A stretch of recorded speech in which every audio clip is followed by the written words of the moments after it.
Now, ladies and gentlemen, without taking any further time, let's move on to the next session of the day, which is panel number 4 on digital lending, shaping the future of the NBFC. And before I introduce the honorable panel members for this session, few pointers of discussion I would like to highlight.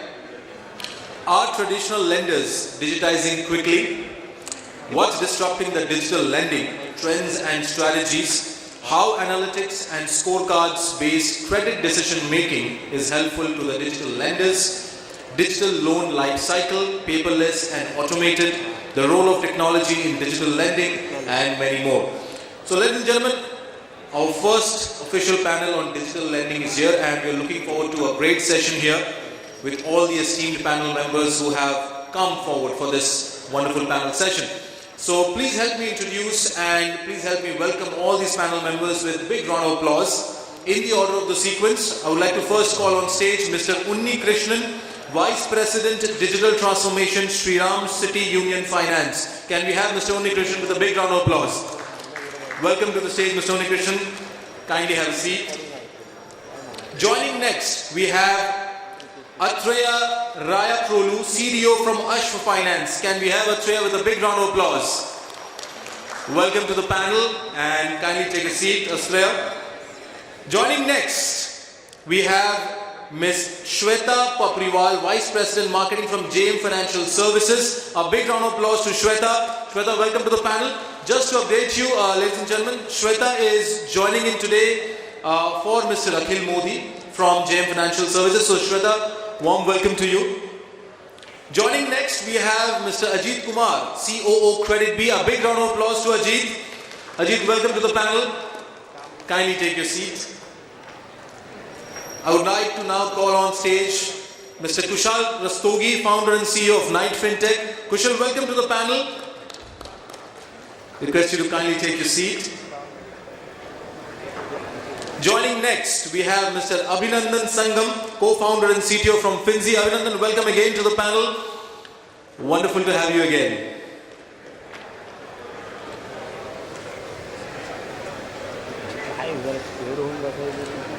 And joining next, ladies and gentlemen, for the panel session, our honorable moderator, Mr. Thiru Navakarusu, our COO, Kinara Capital. Thiru, I hope I pronounced your name correct. Any mistake, please, I beg your pardon. Thank you so much, Thiru, for joining in. So, Thiru, wonderful panel and captain of the ship, all over to you. Looking forward to a fantastic session.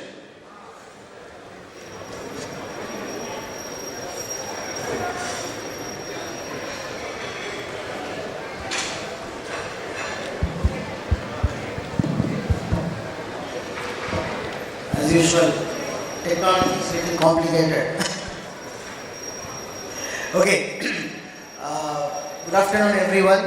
Good afternoon to the panel members. Welcome all of you for this interesting session. Because of, after lunch session, I think some of them are still having lunch or networking. So, but let us get started with this panel. I think it's very important that the technology is playing a very, very important role in every aspect, and particularly in the FinTech sector. The digitization, the automation have gone leaps and bounds, and thanks to the COVID pandemic, which has accelerated this process in many of the organizations. Some of the organizations which they have accomplished these things in 2 years, they might have taken some 5 to 10 years because of this. There was a need, and we can see so many NBFCs which have converted from a traditional way of lending to a more of an automated digital way of lending. So to discuss more about that, the shaping the future of these NBFCs in terms of technology and digitization, we have all interesting panel members. So interesting when I say, like, starting from Mr. Abhinandan, one interesting fact is, like, I don't know, many of them from Mumbai know that the favorite destination, if you have to take a break from your crazy life, the famous destination where all these Mumbaikars go, you people know that, it will be obviously where? Goa. So Abhinandan was like going, if he's going to travel 10 times in a year, out of the 9 times he will be going to Goa. So then it was very difficult for him to convince the family why he's going to Goa 9 out of 10 times. So in the end he convinced the family to shift fully to Goa from Mumbai. So that's a kind of an interesting person. He is from a company called Finzy. He will talk more about that. And then we have Mr. Kushal Rastogi. He is a man of numbers. He is like, I don't talk this qualitative and all, I will talk numbers. I talk numbers. He is a data crunching number guy who is like, he is a quantitative manager kind of a person. So he is an interesting person. We will get to know more about him. And then is KreditBee, Mr. Ajeet. Interesting fact is he is a big Arsenal fan. He has gone around to see the matches live and got fight with the opponent team, fan members. All those funny stories he can tell us later. And then Ms. Shweta, she is from Mumbai. And one interesting fact is that she loves she loves watching cooking videos. That's what she said, but she hates to cook. So again, these are all some of the facts which we are not going to talk in the panel discussion, but these are all some of the interesting facts which people should know about them. And then we have Atreya. He is now heading Ashv Finance, but earlier to that, he is a poker man. I mean, poker man in the sense, he was with Team Patti, doing more of a tech integration with different payment gateways. He had found solutions in the online poker games. So he has worked out of in other countries outside India on these online gaming solutions. Very interesting person. And then last but not the least, Mr. Unni krishnan. He said, when I asked him what is the interesting fun fact, and then he's like, I don't know, let me check with my wife. But his wife said like, I have no idea about that.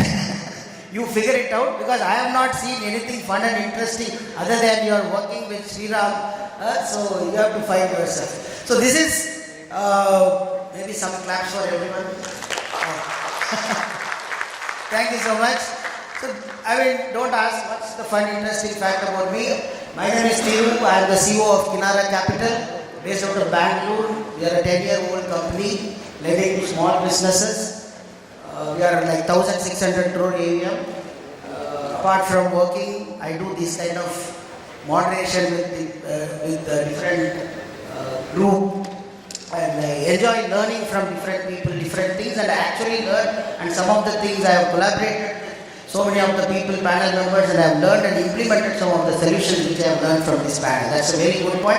Thanks to Synnex for organizing this. Okay, now let's get into the serious discussion part on the topic. So, the kind of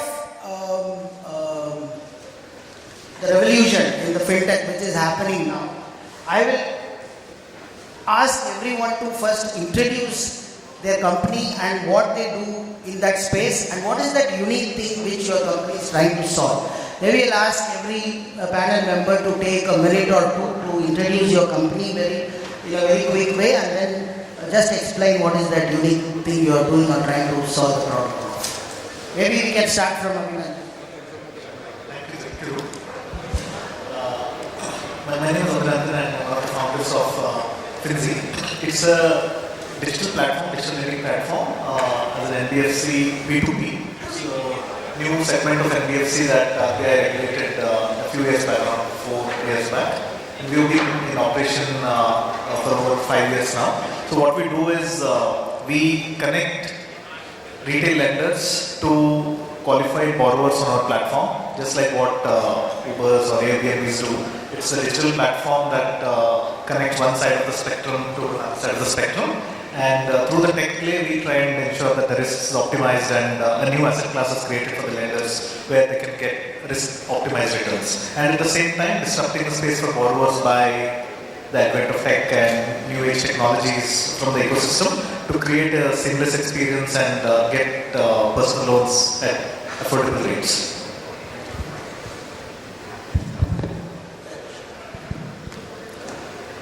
Hello. Hi, good afternoon everyone. Thank you so much for having me here. My name is Kushal Rastogi. I'm founder and CEO of FinTech. So FinTech is essentially a banking infrastructure company, both focused on institutions infrastructure which is within the organization as well as outside the organization. We've been working with banks and NBFCs. So from the lending infrastructure perspective, helping an end-to-end, basically streamlining the digital transformation of their lending stack, right from the origination, assessment, AI-driven assessment, underwriting, accounting, collections, etc. More importantly, we also basically help different kinds of different kinds of fintechs and NBFCs, enabling doing business with banks. So we're kind of building that infrastructure pipe within the large network of fintechs and NBFCs are coming on board on one side, and on the other side the banks are coming in and kind of enabling the complete infrastructure play in terms of the co-lending, which kind of works across the origination, co-origination, direct assignment, co-lending mode 1, mode 2 and all of those things, and handling the full life cycle from origination to accounting and settlement. Thank you. Hi, I'm Ajeet, CEO of KreditBee. So at KreditBee, we connect the NBFCs and banks with the borrowers. We have a platform where, 80% of the AUM is on prime segment, but we are probably the largest company or platform bringing the NTC users to a formal credit system. And roughly we have more than 7 to 8 million credit customers we have given, and the pace of growth is continuing, and we are looking. I'm looking to meet many of the fellow NBFC leaders in the conference to understand what's the cutting edge. And at KreditBee, I think the analytics is the core of it, and that's where I think digital lending. I would not say pioneer because that's a very misused word or used too much.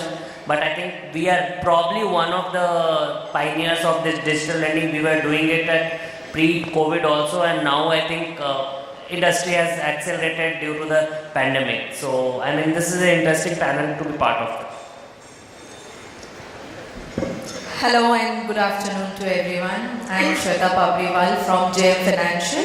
JM Financial is an investment banking focused company which has been into the business since last 50 years. We are as of now building a very strong technological based ecosystem wherein we are looking at targeting client acquisitions digitally, so our technology base is very strong. We are also looking at having digital products in the space of lending, so be it LAS as in loan against securities and all. So there will be multiple products which we will be launching going ahead, which will be focused through expert user journeys, which will take care of the customer pain points, and eventually, based on sound data and analytics, we would be coming up with a lot of products which would actually ease the pain that customers face, and we are basically going ahead with anytime, anywhere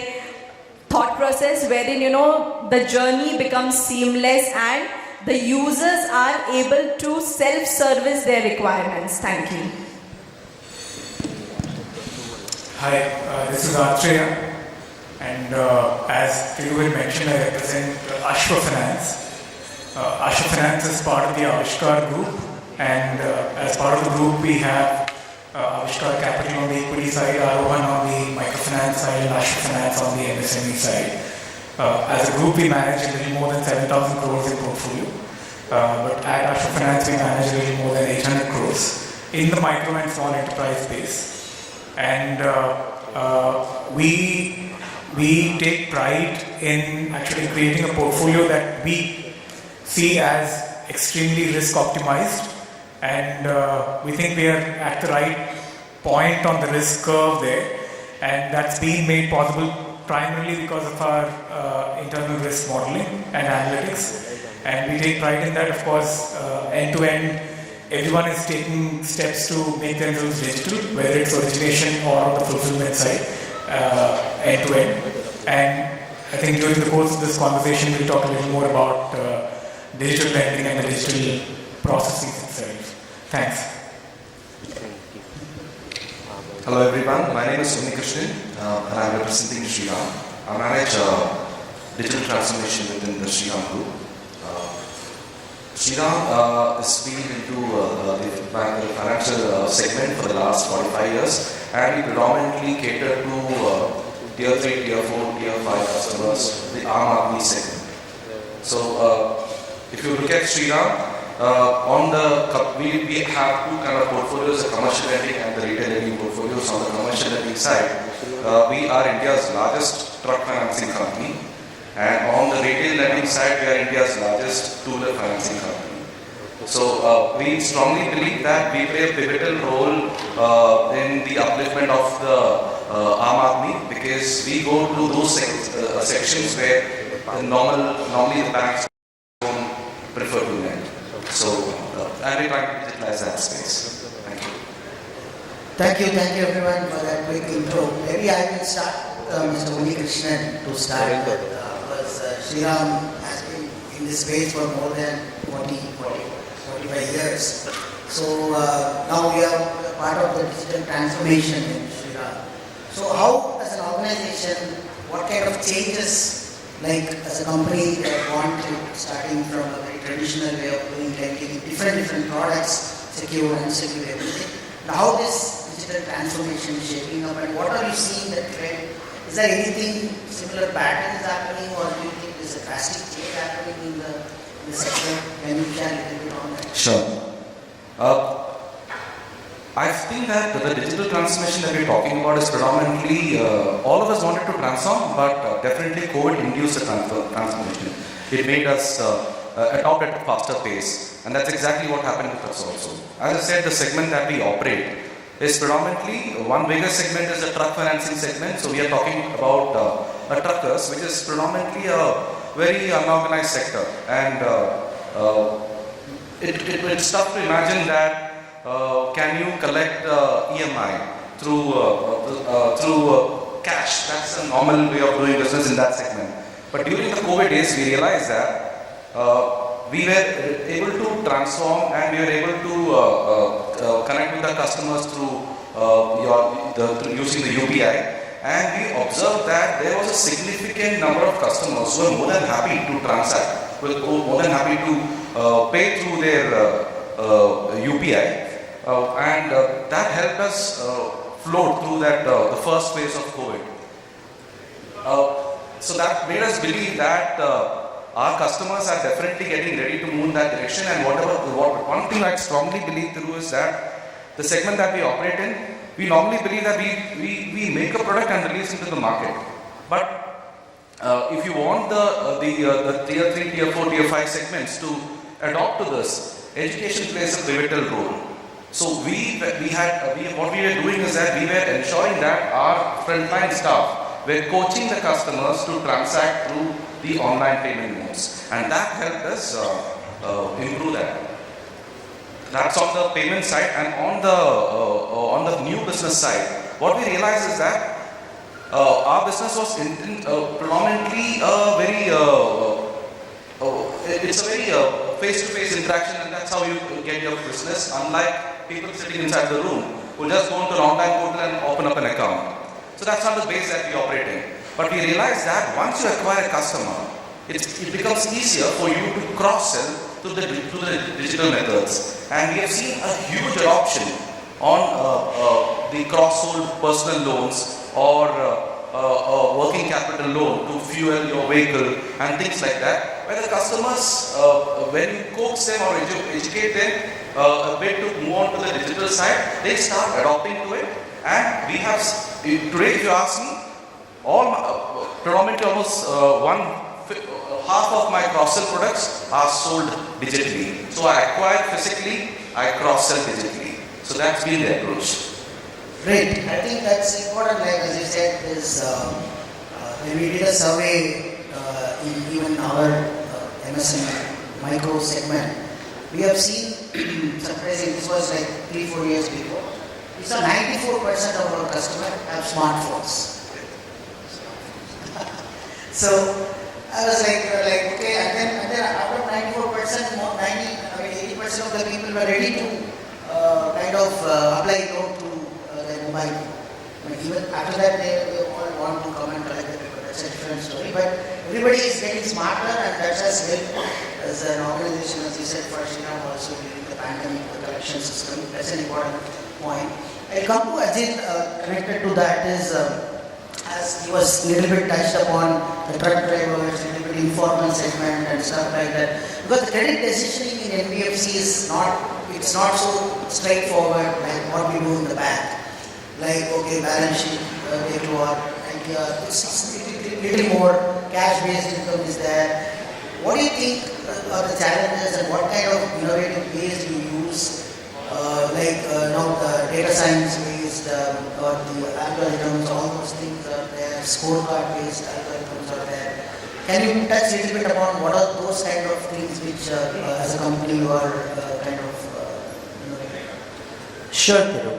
So I think KreditBee as a concept or a company, we started it with a clear thing that the credit decisioning has to happen digitally, automated in less than 15 minutes, right? So whatever information customer fulfill, you check with the bureau, and in between and the back end, you need to sure about the credit. So at back end, you have different scorecards, different methodologies to do the credit decisioning. And this was a science which has been running for 10 years globally, and even in India, many part of the credit decisioning based on scorecards were there even pre-pandemic or before 2018. What has changed and what we do differently is, you don't look at the one scorecard which is external to you, right? Like bureau scorecard. You develop multiple scorecards to identify similar cohorts and do the decisioning. And we do it beyond credit decisioning also, like in which what's the propensity of these customers to borrow, what is the propensity for these customers to respond to which medium of communication, right? Whether he wants to communicate over an email, whether he wants to communicate on SMS. So in terms of the scorecards, you have you try to segment the different customer into a different type of cohort, and you have a different policy, different principles for each of those cohorts. This is a segment where you don't need a bank statement and you can lend. This is a segment where you probably need a bank statement and then check. So these are the things we do, and roughly I think we have more than 30 scorecards in place, all in-house. Apart from the bureau score we check for all the borrowers, importance of analytics will continue to grow with the time, right? Earlier, 5 years back, in the credit side, most of the companies who are working, if you check the analytics, was just focus on the risk analytics. Whereas if you look at the non-NBFC in e-commerce, I think the marketing analytics was the most important. Now I think even if you look at the FinTech, marketing analytics is there, risk analytics is there, but now I think we see a lot of partners, right, on collection side. Before a panel we had how the other languages can be used now in collections, and how we have so many digital collections coming, right? So then these scorecards and these analytics is focusing on collections.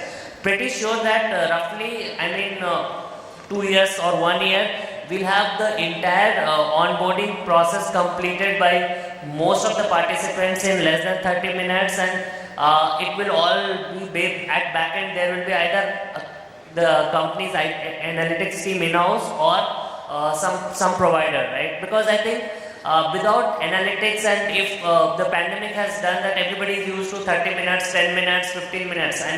Who would have thought that probably when we started a 15-minute lending, I think it looked outlandish.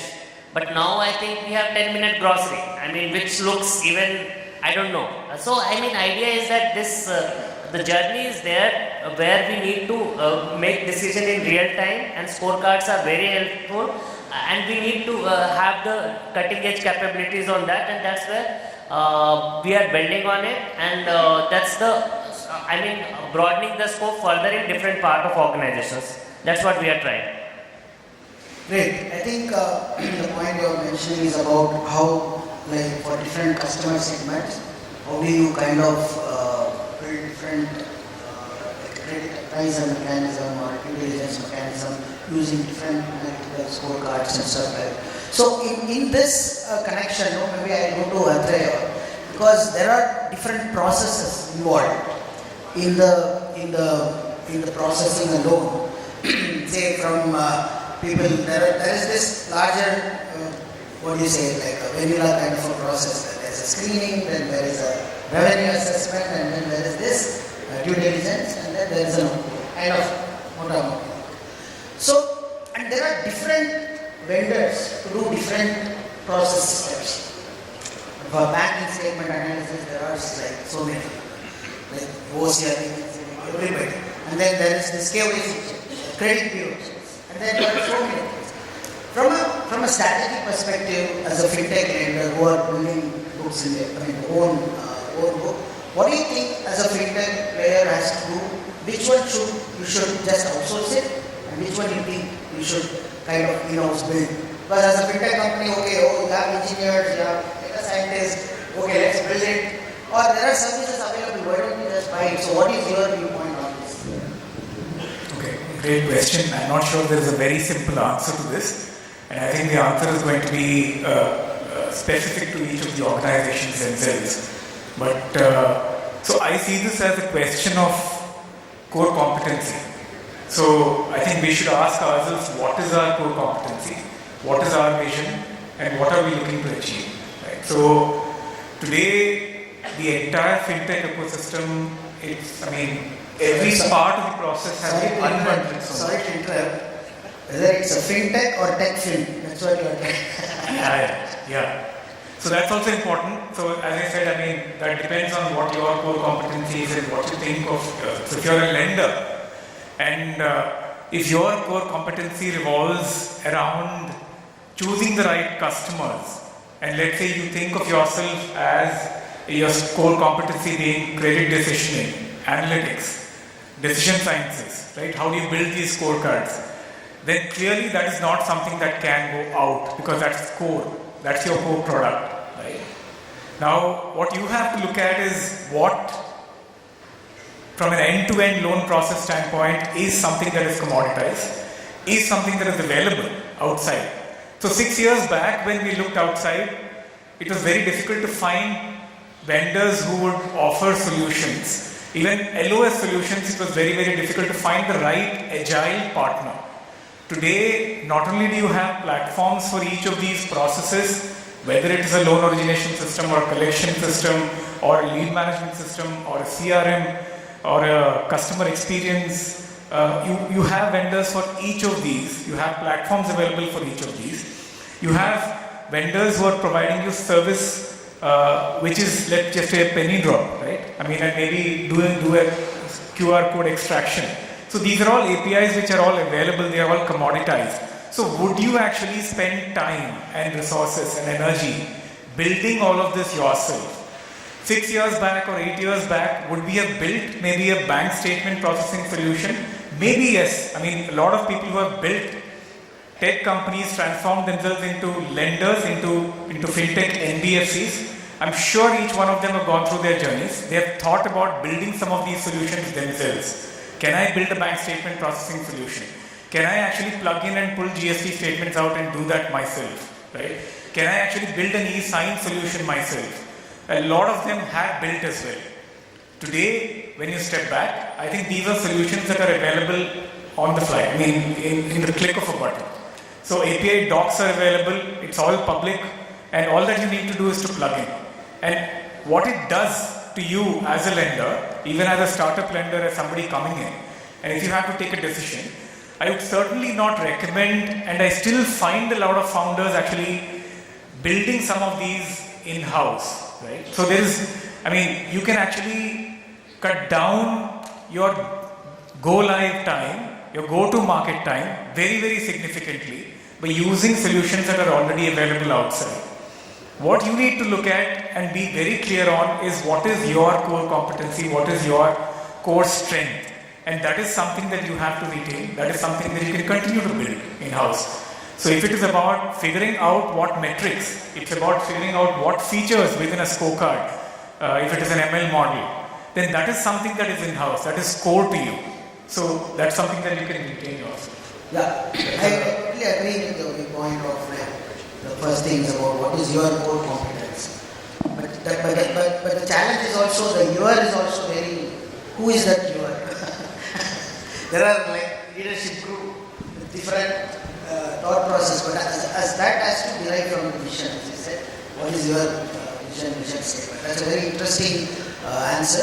Thanks for that. See, connected to that again, I'll come to Abhinandan. So when you have a lot of these tech processes and the data is kind of shared everywhere, people are uploading their Aadhaar, bank statement, now there is this account aggregator thing coming in where everybody can go and fetch bank statement, of course with the customer consent. So from this process perspective, how do you see, what are the, as a FinTech or from customer perspective also, what are the data security measures we should adopt or we should take care of? Very interesting question, very good. So, again from a platform standpoint, from a tech standpoint, right, we need to follow security first approach. In the past, traditionally, we have seen that security is more looked as compliance. Okay, audits can happen and some checks can happen. Can you just ensure that all of these things are secure, all these files kept properly or digitally secured correctly? But you try to change that. In terms of before even you come up with a solution, can you start looking at what could be the security vulnerabilities? Can we have CISO on the group to contribute to that? And whether it is integration with a third-party solution provider or another tech partner or build versus buy decision where your internal team is building, how are you ensuring that in each of those aspects security is slightly embedded? And then next comes how do you segregation of duties, which is very, very critical. Like for example, access to backend, access to admin-related functions should be allowed for certain set of people, and it has to be absolutely behind the VPN, the virtual private network. Right? And then there are most of the softwares come with single sign-on, right? Multi-factor authentication, and these are some of the aspects that should be hygiene, right? And customer education, employee education is also very critical. Now, when you have a info security team as your critical component, right? Those educations, those tests, those awareness campaigns and all needs to happen on a regular basis, because one small slip can bring the whole organization down. So that is one area where we just can't compromise. Even in terms of, I know that bring your own devices and all of those things are happening, but in terms of hardening the devices, in terms of having the right network switches and all provided to employees, and if it's remote access, then how do we ensure that there are right checkpoints in place, whether it is Google Drive access, whether it is any specific access, that there is an audit trail that can be looked into. Those are some of the other things that helps. But what we have noticed at Finzy is when it is driven in the ethos and the DNA for the employees, right, that we cannot let a breach happen, because it will bring all of us down. And our win is when together we win with the customers, right? So this has helped us from keeping the systems tight. I'm not saying that there won't be breaches, there would be, but we should be ready to mitigate that and act on it quickly. Fraudsters and gamers are much faster, but then at the same time, we are trying to be vigilant and trying to learn, trying to look, watch and build these security practices. Yeah, I mean that's like after the COVID, during the pandemic, when everyone has to work remotely and work from home, everybody carrying the data with them, not the laptop, and then how the security, everything has to be done. So I think that's a very important aspect, and then it's a large topic, the data security, cyber, I think that's itself. With IDPR coming very shortly, right? It's been on the works for a while. Right. We need to closely watch how it is going on, and TRAI has tightened quite a bit around how we are communicating with customers, the messages, everything needs to be approved with the telecom operators. Yeah, great. Again, I mean, that's connected to the customer experience. I would ask Shweta, I mean, JM Financial Group is a large group with a larger iBank kind of an experience, iBanking kind of an experience, with more of in the markets, in the stock markets and mutual funds, everything. Now we are kind of exploring into the retail lending also. Correct. So can you talk a little bit about that, how we are trying to kind of get into this, and also what kind of technology intervention you are trying to do for your customer base and also for the newer customer? So, I mean, when we talk about lending, so until recently, lending business has, gone through that outdated phase of, long paper approvals and, all those processes which used to take a lot of time and which used to result in, the TAT being increased, and eventually the customer experience used to get screwed up literally. So fast forward to the current times with user-centric design thinking. So this user-centric design thinking has inspired the lenders today to leverage the technological base to create a seamless experience for their customers. So here what we are focusing upon is, like Ajeet also mentioned, and we were all talking about that 15 minutes, 10 minutes, and going to tier 3, 4, 5, and exploring regional languages, reaching to the the hinterland, which I would say, like there's one India and then Bharat. So reaching to that Bharat wala thing. So we have to make, and when Thiru also mentioned that 95% of users are smartphone users. So when we have reached that point, so it has become very important to leverage that technology and understand what our customers want, and accordingly create platforms which give them experience. And when you give a very hyper personalized experience to any customer, that customer would always, so you're setting a benchmark. So whenever he would be buying a future product or something, he would be looking at that kind of a benchmark from the technology perspective. So at JM Financial also, we are looking at, completely digitalizing this process of lending. We are looking at, giving... we are looking at actually tapping the impulsive behavior of a customer when he is doing any activity online. So that everybody, we as a customer have a very impulsive behavior. My behavior when I am buying something could differ from your behavior. Okay, so we have to understand that customer behavior, what he or she wants, and of course time plays a crucial role here.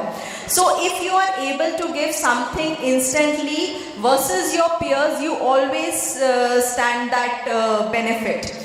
So when it comes to customers and in the financial sector also, and in the lending thing also, so with digitalization, the transparency of lending has increased. So it has made, very easy for borrowers like small businesses, micro businesses, as well as individuals to avail of these facilities. So while we talk about customer experience, customer acquisitions and all, so customization plays a very crucial role. It becomes our responsibility to give a personalized, customized experience to our customers, so that, and through those user journeys, and also that we make the process seamless, and eventually we also make the process seamless for the repayment cycle. So it's the lending as well as the repayment cycle which impacts the overall journey for us as an organization. So we are playing on three crucial aspects. One is the data-driven approach. So So the data and the analytics, the feedback that we get through it, so we are doing that. Secondly, we are also looking at, touching base the pain points of our customers and accommodating it in our future products and as well as the current products when we come with new launches and all. And the third is making the journey as self-serviced as possible, because that is where when you are able to empower your customers and he is able to complete a process without any external effort or external help, that actually speaks about your success. Thank you. Thank you. I think customer experience now the even we talked about an omni-channel ways of bringing customer experience from an acquisition perspective and the service perspective. It looks like I think this. So I just also wanted to mention that we are coming up with a product which is loan against securities for our customers. So wherein our clients who have their portfolios with us, so we are working on a product which will provide them instant loan against their portfolio, their securities. I was saying that acquisition is something which is very key for any B2C operator, and in NBFC and FinTech industry, I think that's where my earlier point was. The next bit of analytics in NBFC or FinTech is going to be more on acquisition side rather than credit analytics, because credit analytics has reached closer to maturity. Yeah, thanks for adding that. Again, Kushal,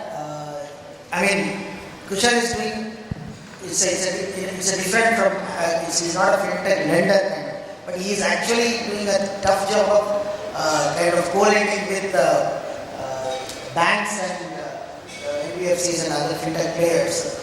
Because you must be seeing different varieties of organizations, different varieties of NBFCs, FinTech players doing different things. So what is your take on how this technology, what is the current trend and what is going to be the future trend for in this sector? Can you Thanks. I think great question. So I think from a general trend perspective, if we see, so again, the NBFCs want to leverage the technology. The trend is to leverage more and more data and more technology. That's where we kind of fit into basically place the technology needs to be accessible and the technology needs to be affordable. Like many of us are fintechs over here, all NBFCs are not fintechs. All NBFCs might not have that kind of in-house capabilities to build a lot of stuff.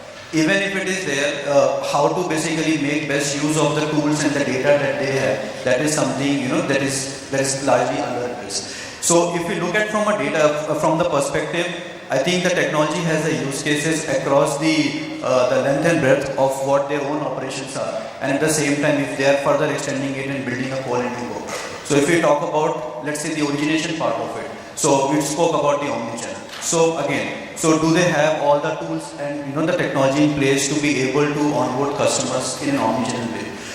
Do they have, if they want to add the new kind of product lines, if they want to get to a new segment, somebody doing working capital or term, they want to get into, let's say, supply chain. So do they have the supply chain, kind of the tools in place? So that's the first part of it, how the origination problem gets solved digitally. Then we spoke about the, the entire underwriting process, right? So while, yes, some NBFCs, some fintechs have graduated to a certain level, but at the same time, we spoke about multiple scorecards. So how do we even arrive at that? What is the right scorecards? What are the right parameters and what are the right thresholds? Again, data comes into play. So an NBFC which is having, let's say, a data for the last 5 years, 10 years, 3 years since inception, they can use this kind of, the kind of tools that we have. So they can basically feed that kind of a data and kind of sort of run like a back test. They can see that, okay, if this was the policy, this was the customer conduct, whether we should have given a loan or not. If yes, what is the likelihood propensity towards default or not. So those kind of data analytics can be used, which is definitely not their own business. So definitely they will not be able to build those capabilities in-house. While I agree that IP could be theirs, but that's a framework that we could provide. So what is that secret sauce of the parameters and the combinations and the value that remains with them? But we become the infrastructure enabler. Then other part of it, handling the entire loan life cycle management, customer servicing, collections, omni-channel, cash and everything. So all of those things to be able to handle. And then the next leg of basically the new way which has come is the co-lending, which you also kind of raised. So I think there is a lot of buzz about co-lending, and I think it is for right reasons. If we look at the co-lending, I think the entire ecosystem gets benefited, whether it's an NBFC or the customer or the bank themselves. So basically all the three are getting benefited. NBFCs and fintechs, they are able to get benefit in terms of the cheaper cost of capital, getting the leverage there, because one of the bigger problems that NBFCs have, they want access to capital. Right? And in the traditional way, when the NBFCs or fintechs, they go directly to the bank in terms of raising borrowing, there is their vintage, their balance sheet, their NPA, all of those things come into play. In a co-lending, it kind of works like a different way, because it's kind of being done under a pre-agreed risk framework within the, let's say within NBFC to NBFC, NBFC to bank, etc. And that brings in another set of complexity into the ecosystem, right? Because now NBFCs are doing business with, let's say, banks. NBFCs are doing business with other larger NBFCs, fintechs are doing business with other NBFCs. Each of them, they have their own set of ecosystem. They have their own LOS, their own way of underwriting, their own way of doing the loan management part of it. Then how do we streamline the two lenders together? So that's where again the technology is there. Thank you so much. I think it's very important that even from a liquidity perspective, from a balance sheet, I mean, we need to, co-lending is a very, very important thing. How do we do with different NBFCs, NBFC, or the bank? Even there is a new RBI thing that only from bank to NBFC co-lending is covered under credit guarantee scheme. Like CGTMS, which was started even it was before, but now they are especially focusing on that also. So I think it's an important thing we should more explore on. See, given the time, I think we have another 6-7 minutes. So I want to open up to the audience if they are, if you want to ask any questions to any of the panel members. I think, if anybody can give some mic here, yeah, there is.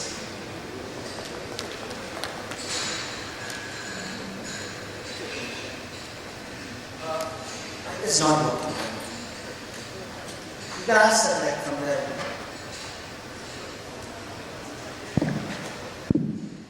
Yeah, so there used to be two concepts. One was called the capability maturity model for tech companies, right? And there used to be a concept called rating for NBFCs, right? NBFCs had to be rated by RBI. Now we are marrying two different fields together. I wanted to know where you think that this entire new FinTech world, ecosystem as you call it, is going to stabilize and finally find benchmarking and standardization. Because currently everybody seems to be experimenting and getting somewhere or the other. However, not everything is very stable right now. Everything is evolving. Where do you think the industry can come together, come up with some methods by which it can form absolute benchmarks for people to follow? So, who wants to take this question? Ajeet. Sure. I think the right benchmark would be different benchmark, like what should be the industry benchmark for consumers, what should be the industry benchmark for investors, what should be the benchmark for regulators. Because we and NBFC work, these three are the stakeholders and these three all have different point of view and you need to respect all point of views. Digitization or digital lending underwriting, because there was a demand, which regulator agrees that there is a demand. But what regulator wants is, he wants a transparency and he wants standardization and he wants that you are following all the KYC. Regulator will help you that, okay, you do the VKYC, there is a complete digital way of onboarding the customers. But there is no shortcut. So that's what regulator wants. So first and foremost, the process maturity would be where you are following whatever the guidelines by the regulator. In terms of the borrowers, you are clearly that you are trying to make his life as much convenient as possible. If you can complete everything in one session, well and good. If you, let's say, some may require 2 sessions because your credit appraisal, if you need some additional info, you are better off asking for additional info rather than taking a decision with a limited set of data. And of course, the key benchmark remains that based on doing these two things for consumers and regulators, what is your final NPA number? Because as an industry, I think we get judged by what is our credit cost, right? Lower the credit cost, that shows your strength, that shows your maturity, that shows your process and technologies. So, I mean, I would see that there are three different objectives, three different clear-cut success criteria for three different stakeholders. Yeah, thank you. I think the question was asked. So we will have time for one more or two more questions if anyone from this side. Hi, thank you. Yeah, just introduce yourself. Hi, my name is Manan. I lead sales at Legality. I just wanted to understand that RBI has recently come up with guidelines on 2nd September on digital lending. I wanted some insight from everyone here that if the guideline itself is cosmetic or does it actually impact the way NBFCs are looking to lend now? Like, does it change anything in your process? Or we were anyway doing that, so it doesn't matter. It's more of a recognition by the regulator that this is happening. Who wants to say what the digital lending guidelines that came 3-8-5-4? So, I think there's a reason why it was a press release and not a circular. And I think there have been sessions on these hosted by, in fact, legal firms as well, with DLAI in particular, which is the Digital Lending Association, and then even other forums are there, where there have been extensive discussions on the digital lending guidelines itself. So the guidelines are very clear.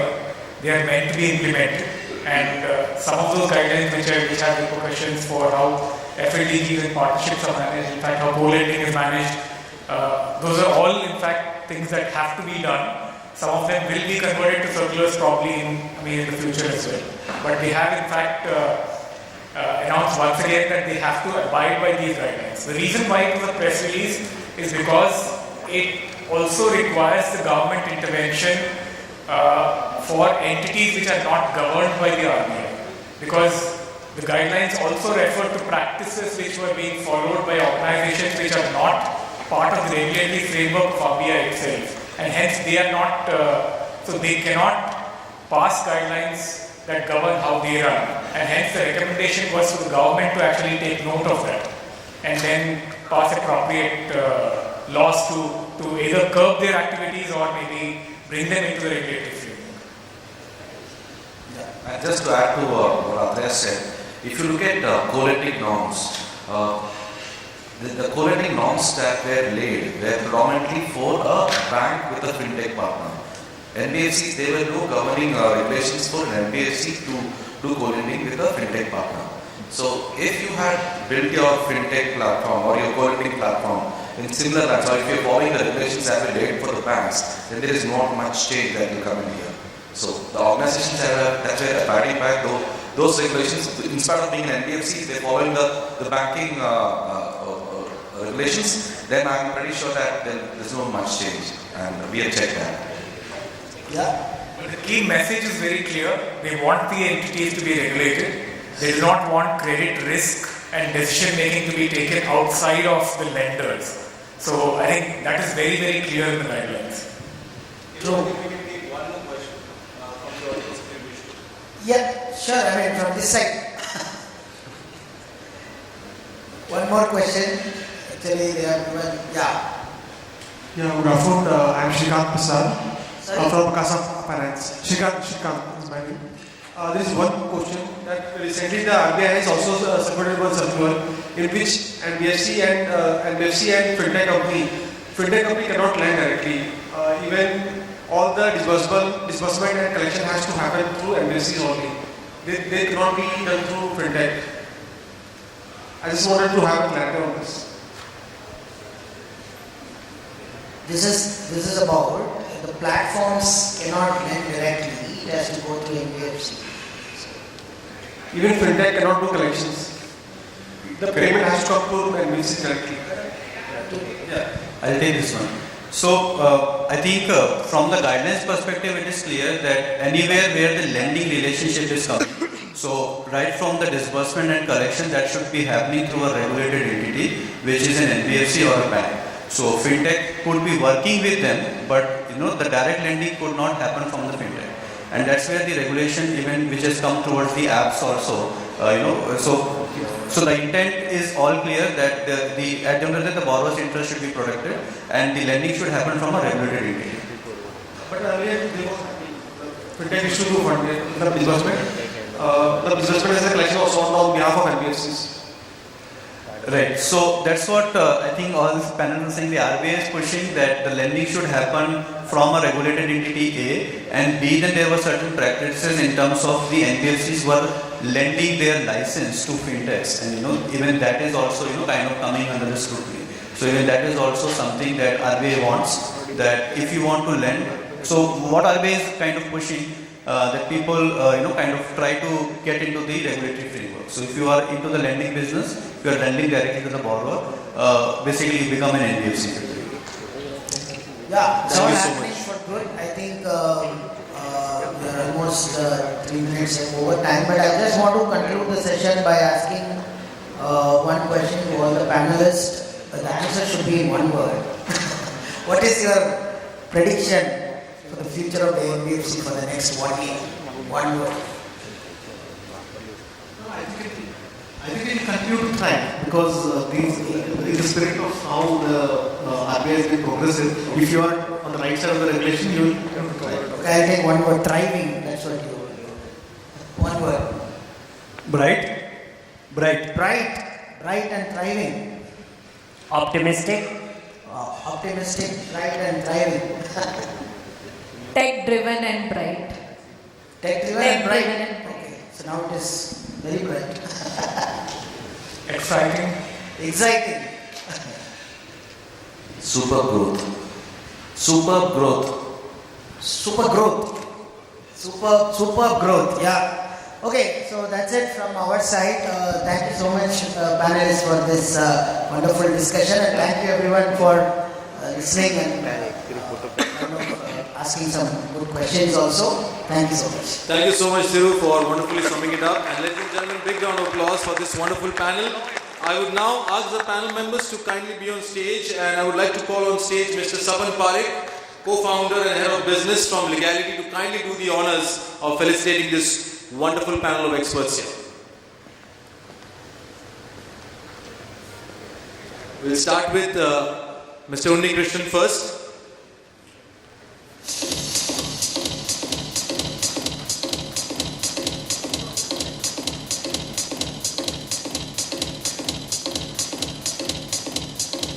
Mr. Atreya.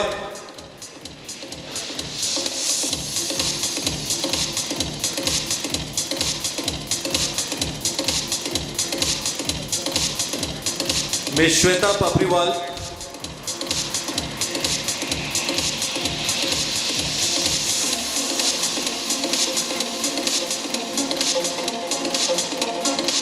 Mr. Ajeet Kumar.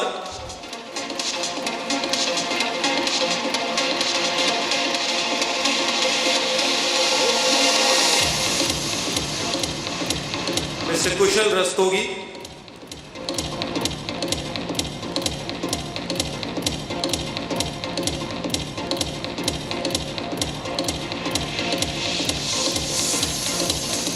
Mr. Abhinandan Sangam.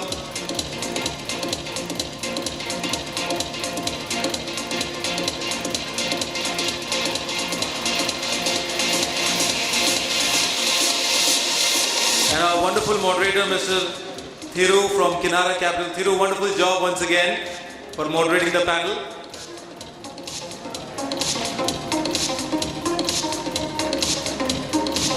And ladies and gentlemen, kindly please request you to pose for a group photograph. Sapan, if you could join them, the panel for a group photograph.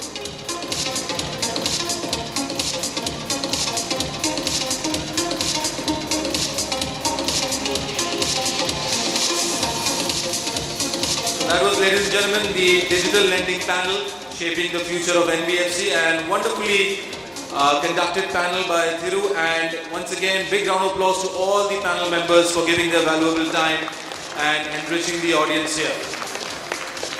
Thank you so much, all panel members.